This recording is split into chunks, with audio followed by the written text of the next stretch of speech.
In the ancient days before the light, man was lost in the shadows. The Harbinger, tyrant of Tartarus, ruled with iron claws over the realms. His abyssal legions plagued our lands, smothering hope beneath their march. But one man, King Alien Curious, united the fractured kingdoms and with his divine hand brought the heavens' light to drive back the dark. And now, thousands of years later, with the fate of the world hanging in the balance, it's up to me, Eldoran the Magnificent, and some friends, to push these demons back into the abyss from which they crawled. No one's doing a better job than me.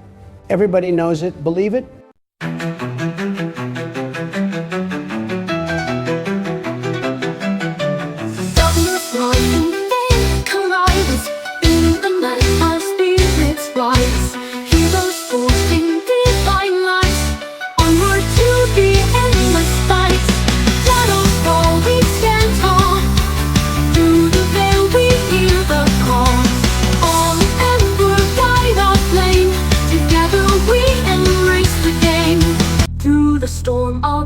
Ignite, united in heaven's light. Shadows fall, we stand tall. Through the veil we hear the call. On ember light our flame. Together we embrace the game. Aurora, Aurora.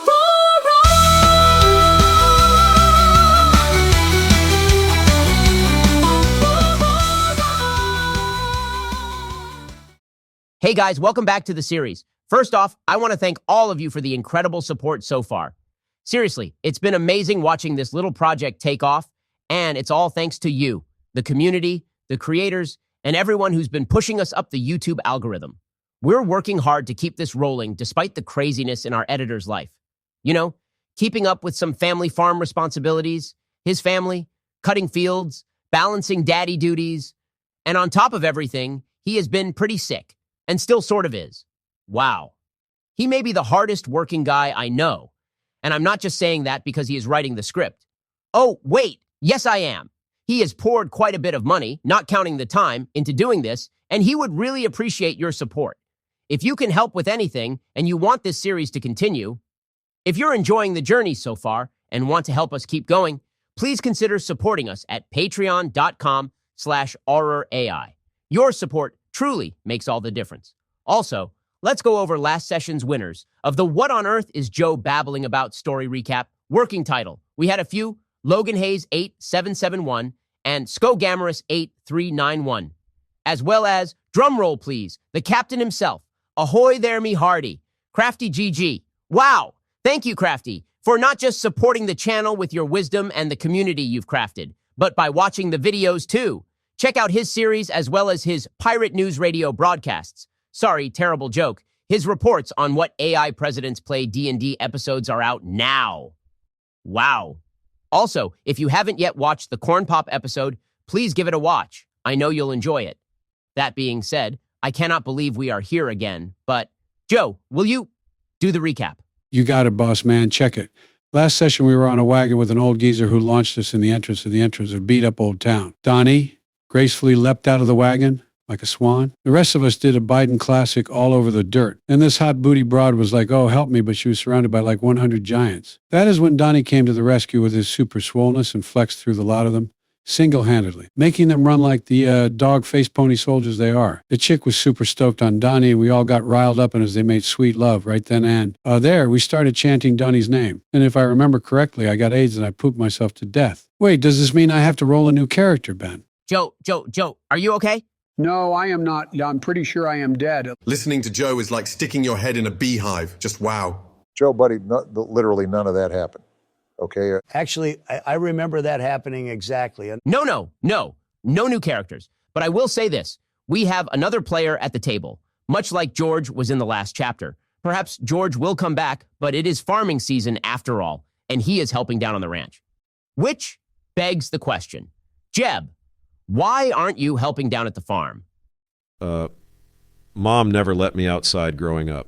See, Jeb, these are the thoughts that you should keep to yourself. We appreciate the honesty, Jeb, even if it is unsettling. Well, anyway, Jeb and his turtle in Terra have temporarily joined the party.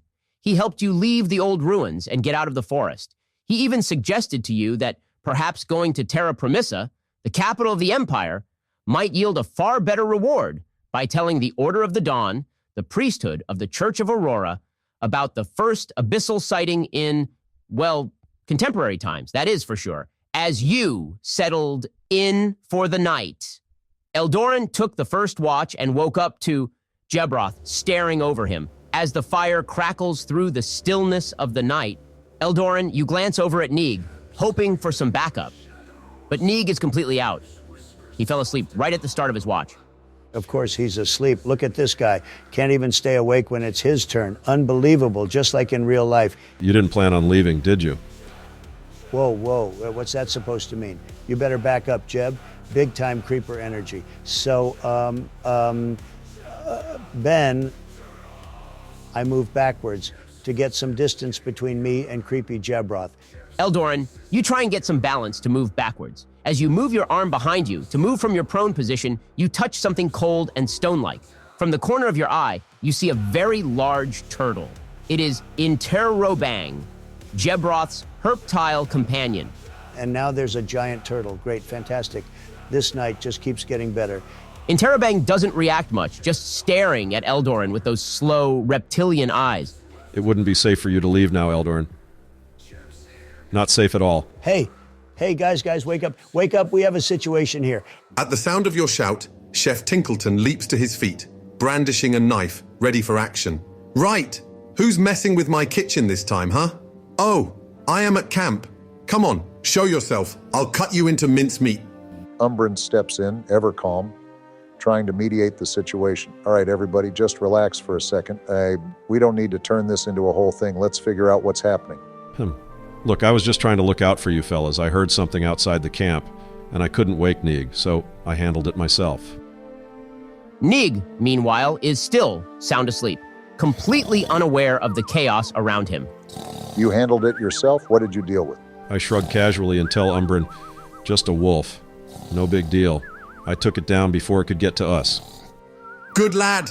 Took care of business like a true sous chef. Well, good job, Jebroth. Sounds like you saved us some real potential trouble. At this point, Neeg finally wakes up, groggy and confused. I said, at this point, Neeg finally wakes up. Hey, Chris Hansen. I think you should have a seat. You may have the transcripts, but I have Secret Service. P. Diddy, what now? Listen, Jack, that's Corn Pop. Whoa, I am awake. What's going on? Did I miss breakfast? Why is everyone looking at me? Turns out Joe fell asleep at the table too, but now he's back. Jebroth's explanation seems to be very reasonable. Neeg surely wouldn't have heard the wolf outside camp if he wasn't even awake. Yeah, sure. Real convincing, Jebroth. I still don't trust you, and keep your ugly turtle away from me. I don't want to have to touch that thing again. The turtle is not ugly, Eldoran. You have the rest of the night in separate watches. Uneventful. Morning comes, and as you all start to pack up... Not yet. I need to take a look at this wolf. Where in the hell is it? Roll an investigation, Eldoran. All right, I rolled a... Darn, I only rolled a 7. You don't see any sign of the wolf. No tracks, no blood, just nothing. Jebroth gives you a quick explanation. You are not going to find it, Eldoran. I dragged it off before you woke up. Living in the woods as long as I have, you tend to figure out that a dead predator can still definitely attract more dead predators. Didn't want to attract any more predators. Anyway, let's focus on breakfast. That's the thing. I was out all morning and only found a wild onion, several berries. I have some cream I managed to snag from the bandit lair. And in my pack, I just have hard tack. Not going to be much of a breakfast, boys. That is where you are. Dead wrong, Chef. You see, before I disposed of the wolf carcass, I managed to cut some of the prime meat off for ourselves. Oh, yes, please. I'll cook them up right now. Best meal of your life coming up. Steaks for breakfast. Wow. I'm ready for it. Always down for some good food. You got any ice cream to go with that steak, maybe with sprinkles? Ice cream, Nig. We're out in the wilderness. It'd melt before we even got it. Well, actually I do. I've got this rune. It's a frost rune, capable of casting cold ray. It's been in my family forever. I bet that I can activate this amulet here, and we can rub some cream on it in Tinkleton's water skin, and then, with enough friction, then we can make some ice cream. Jebroth uses a rune embedded with cold magic, showing the group how he can make ice cream on the spot. This cheers everyone up, and you all enjoy a hearty breakfast.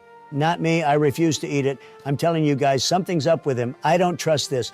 Lighten up, Eldoran. Give it a rest already. Rest? Oh, I tried to rest. I tried to rest last night, and he was standing over me. Not normal. This guy is a creeper. Hey, you should not talk that way about the ice cream man. Wow, Eldoran. That is what is keeping you from eating my cooking? Not cool, mate. He was making sure you were okay. I would hate for something bad to happen to you, fellas.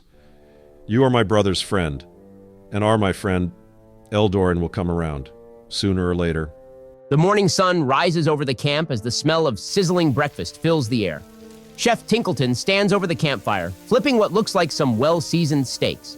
As you all sit down, Jebroth stares at the fire, but his attention soon shifts to the group. So, about that fight with Morgren, nasty fellow, wasn't he?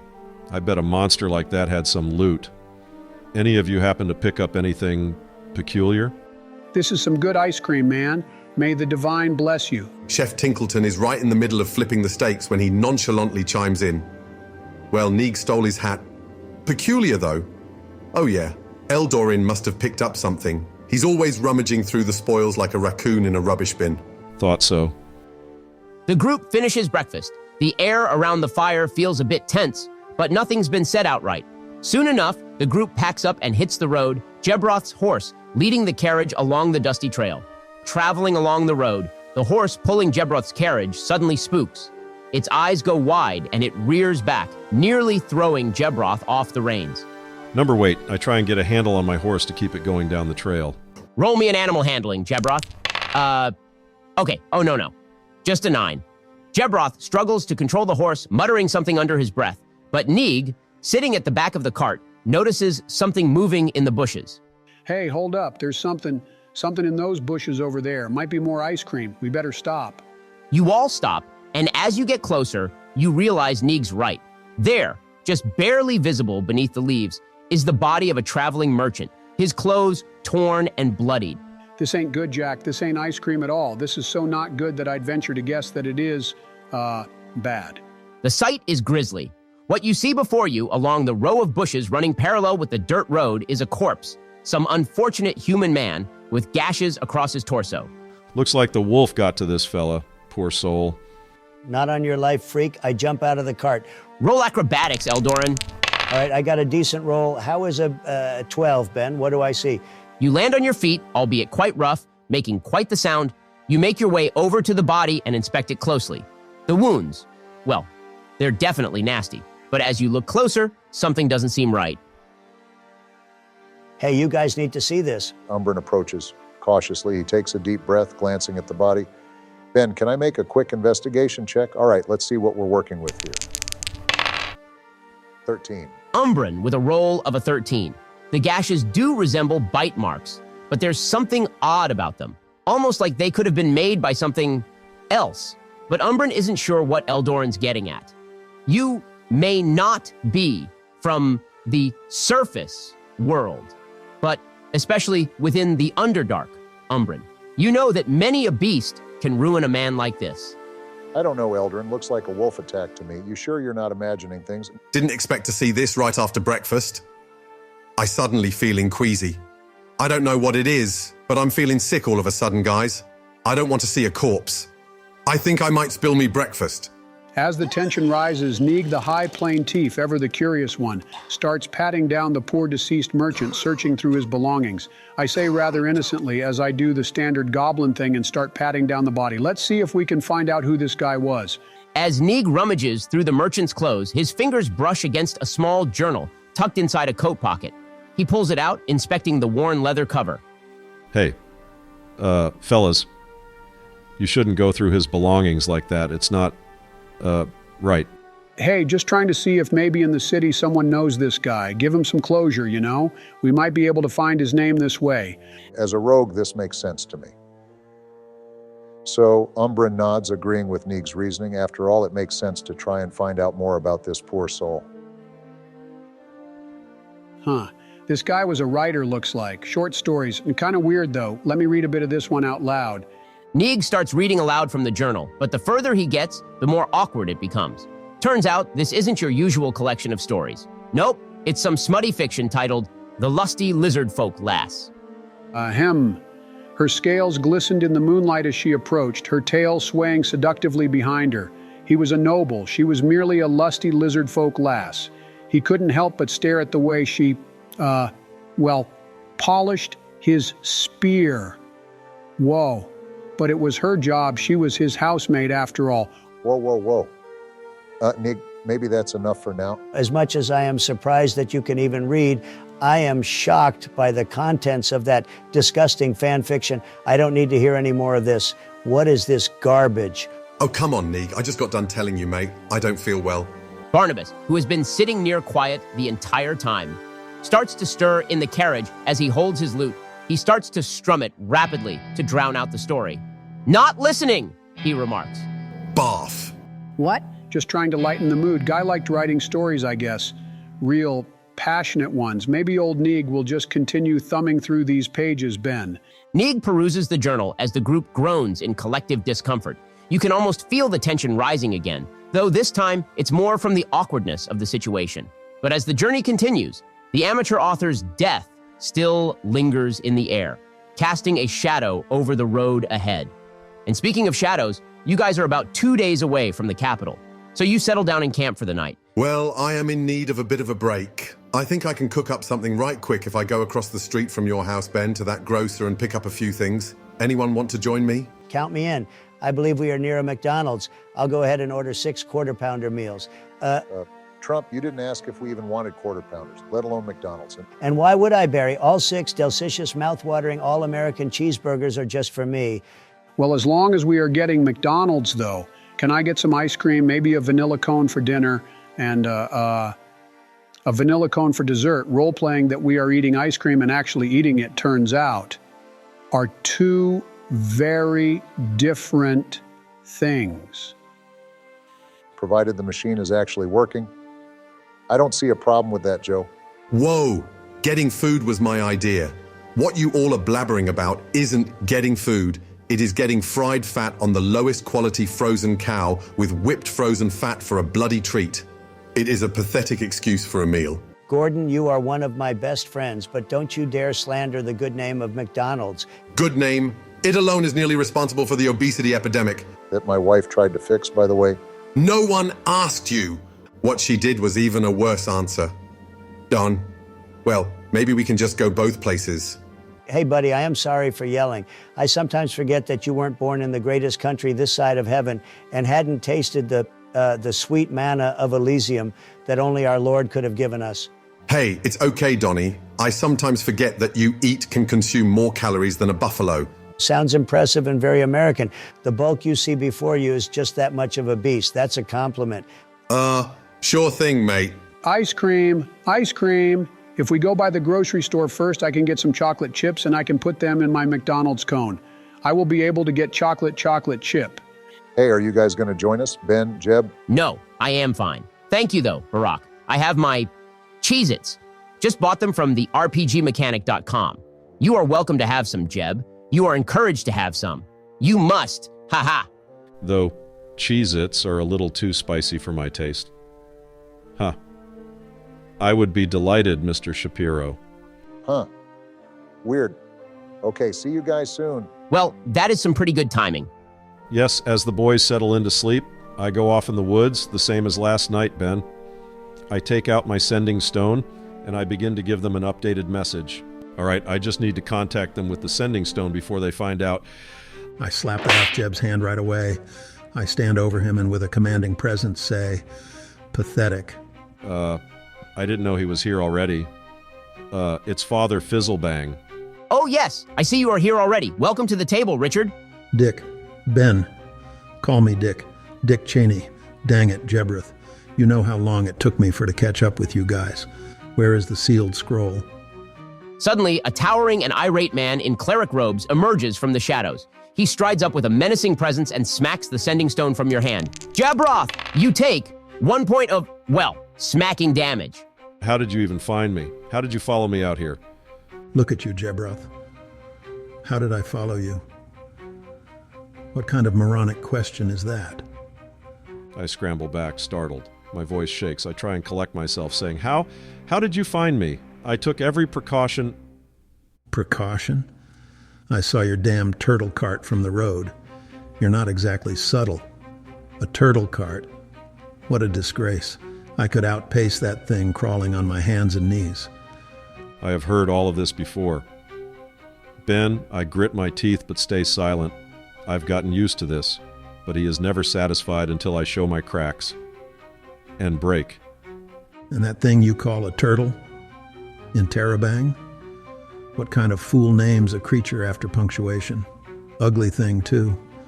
Even a fool like you could have had this mission accomplished if you weren't lugging around this useless rock of a creature.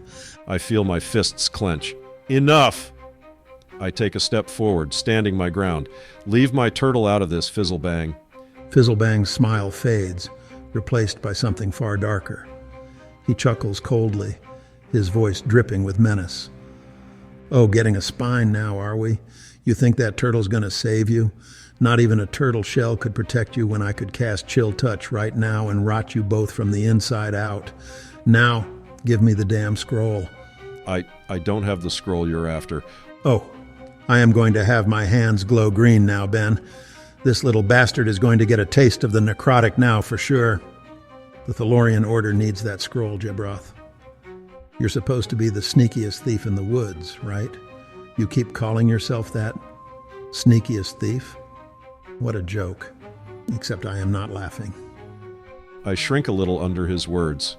He always knows where to hit me. But I can't lie, I can't let him kill me either. Eldoran has it, I think. He's got it tied to his wand or something. That thing is unpredictable. I couldn't get near it. Even when the elf sleeps, I go through his stuff, and the scroll always seemed to appear somewhere else. Pathetic. You really are worthless. I should have brought your father out here. At least he would have given me permission to knock some sense into you. We were supposed to meet halfway to Terra Promissa. And your party? They weren't even supposed to know about this. I can't stick around now. What am I supposed to tell them? That I am your guide to the big city? I don't exactly have the gift for gab, now do I? Oh, guys, hold on. I think I heard the door open. The party is back. Hey, guys, we have a surprise guest for today's session. Oh man, my ice cream's melted all over the place. I wish it was winter. Ice cream always lets me enjoy it longer. Classic Joe. Can't even hold on to an ice cream cone. Incredible. Some of us don't inhale 6 quarter-pounders with cheese on the way back from the car ride, Donald. Just give me a second and I'll whip up something worth eating. Maybe herb-crusted rabbit with rosemary butter, lightly seared. Should not take long. Hey, so who invited the warmonger? Please stay in character, Donald. Warmonger? Oh, Eldoran. I think you mean Warlow. I hit Jebroth, Ben. Well, I better just hit in real life, too. War? Oh, war. I am a war domain cleric, actually. You must be the smart friend Yosef was telling me about. Huh. I am from the Church of Aurora. I am the longtime family priest of their family. But I see you've already heard of me, maybe? Probably from Sir Soils His Pants here. Did I overhear on the way over that you are our guide? Why yes. I'm here as your guide to the Holy Cathedral. Yosef sent me. You wouldn't get past the gates without someone like me. Lay people, no offense, aren't normally welcome inside.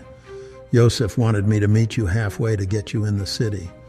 Oh, don't you worry, Jack. I got ornamented from a special lay-on-hand ceremony. From the hot embers of some fiery trash, I can get us all in. What my delusional friend is trying to say, fathers, is we would appreciate a guide there. None of us actually been there ourselves. And if Yosef thought about getting his priest to give us audience with the church, then we appreciate your time. Yeah, my big brother thinks of everything. Save it, Jebroth. Don't waste their time. Matter of fact, little guy, it is way past your bedtime. Go to sleep before I put you to sleep.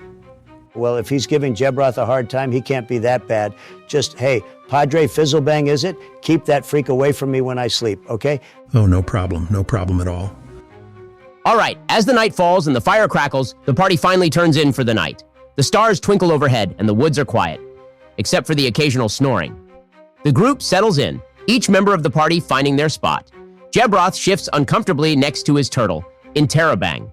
Fizzlebang has volunteered to take the first few watches of the night to allow you all to sleep. My turn.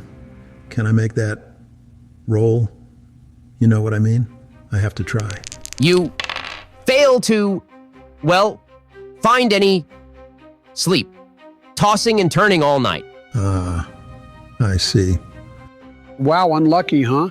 I know what that's like. Couldn't sleep at all when I was younger. Really? You? How do you know anything about that? You literally sleep all the time, Goblin. No, you don't get it. See, back when I was a young goblin, there was this old Sandman. He used to wander into our village. Little green fella wore a hat too big for his head. He'd sneak around at night and he'd scoop the sand out of the eyes of all the sleeping children. One night he comes by, right? And he gathers so much sand that it created the coast, made Daytona Beach from scratch, sand, sea, and all that. Whole beach just like that. Incredible. I'll never forget it. Okay, Neeg, whatever you say. Huh. Well, anyway, after a night of rest, you all awaken in the morning. You all wake up, except for Father Fizzlebang, who starts the day with one level of exhaustion. He looks particularly cranky, his mood fouler than usual. One level of exhaustion. Great. Just my luck again. Let's get this over with and get back to the city so that I can return to the temple and get some rest. Fizzlebang begrudgingly leads you all through the thick forest, the trees parting just enough to show a road winding into the distance. You travel for most of the day, the sun rising high overhead, and you feel the weight of the journey in your bones. But just as the light begins to fade, you crest a hill, and there it is. Terra Promissa. In the distance, across the horizon, rises Terra Promissa, the capital of a kingdom said to be blessed by the divine himself. Its towering walls shimmer in the sunlight, pristine white and gold, with domed temples and cathedrals spiraling toward the heavens. The gates are massive, built of marble and adorned with symbols of divine protection, each one a testament to the city's holy purpose. It's difficult to put into words what you're seeing, but you feel it. This is more than just a city of stone and mortar. It's a beacon. The walls stretch as far as the eye can see, pure white, glistening as if every inch had been polished by angelic hands. Golden spires rise high, catching the sunlight, and at their peaks, you see symbols, glyphs of the divine, radiating power like a pulse you can almost feel in your bones. The camera cuts between the players, each of them captivated by Ben's words, leaning closer to the table, their imaginations fully engaged. Ben, the DM, drawing the scene out in more detail. The city gates are enormous, marble, thick as the trunks of ancient trees and intricately carved with depictions of prophets, each one looking toward the heavens, their eyes hollow, yet filled with wisdom. Statues line the entrance, towering above you, each figure a saint of old, hands clasped in prayer, their faces chiseled with such fine detail that you almost expect them to breathe. Have anything like this in the Underdark, mate? Not even the glory of the Babel can compare to this. Well, at least not now, anyway. As you walk closer, you begin to understand why so many call this city Elysium on Earth. The air itself feels different, clean, pure, as if every breath is a blessing. The cobblestones beneath your feet are smooth, worn by the footsteps of countless pilgrims who have journeyed to this holy place seeking redemption, guidance, and the divine's favor. And then there's the temple. At the heart of Terra Promissa, towering above everything else, is the Temple of the Divine. It's a cathedral unlike anything you've ever seen. The stained glass windows stretch stories high, depicting scenes of ancient battles, miracles, and the history of the Divine's chosen. Each panel glows with color, telling the story of the world, the heavens, and the salvation to come. The pillars are carved from a single massive piece of white stone, rising so high into the sky, they seem to touch the clouds themselves. Step lively now, they will need my priestly credentials to enter into the holy city behind the temple. This city feels sacred, a place where the veil between the heavens and the earth is thin. The citizens here walk with a sense of purpose, their heads bowed in prayer, their eyes set firmly on the temple's towering spires. Priests and monks move through the streets, their robes flowing like water, their voices echoing softly in chants of praise. Even the merchants, who in any other city would be shouting and haggling, speak in hushed tones, respecting the holiness that hangs over this place. You realize that many have heard of Terra Promissa, but few have the honor of seeing it with their own eyes. This is a place where the mortal world touches the divine, a place that people journey their whole lives to reach. And yet, here you are, an Aasimar guard. very different from Umbran.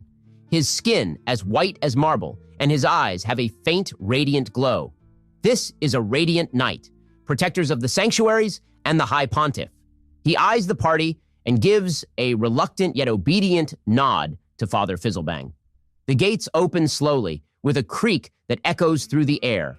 You step inside, and the city unfolds before you, a place of purity, of holiness, of unimaginable beauty. You feel the weight of destiny here, the sense that the divine watches every step you take. Welcome, adventurers, to Terra, Promissa, the city of the divine. Man, that's something, huh? I gotta say, almost beats that trash can fire. I gotta say, this is big, big league. I love the walls too. Ben, you really outdid yourself with that description. This is where we must part, boys. The journey ahead is yours. And I have to finish some unfinished business. Besides Jebroth, rather, Jeb and I have a little hunting trip that I must take him on.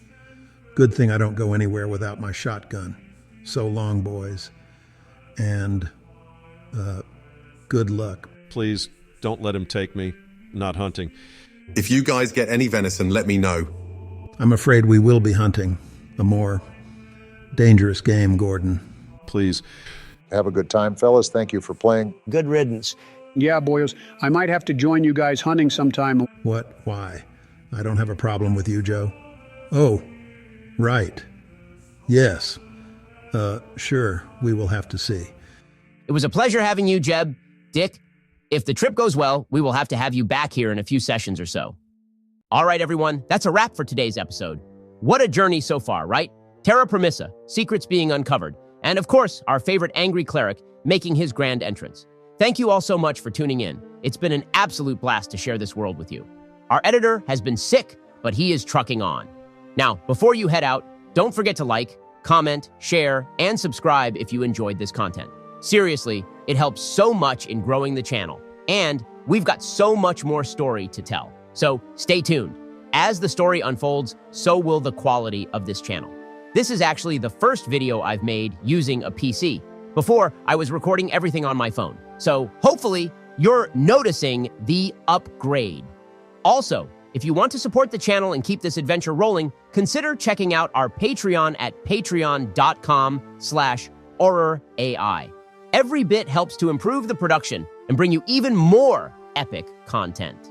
A huge thank you to the AI President's D&D community. You guys are the best. Your support means the world, and your engagement keeps us going strong. And lastly, be sure to check out some of my friends' channels. The RPG Mechanic, Tekken AI, Melchitron, Crafty GG, Brickhouse AI, Primary AI, Lighteth Kite, Mecha King Leo, Kevlar, Golden Swordsman, Hitbox AI, Presidential Dice Rolls, and President Ashenheart. They're all doing incredible work, and if you love this kind of content, you'll definitely enjoy what they're putting out too. Thanks again, everyone. This adventure is just getting started, and I can't wait to see where we go from here. Stay awesome, and see you in the next episode. Until then, God bless, and keep on keeping on.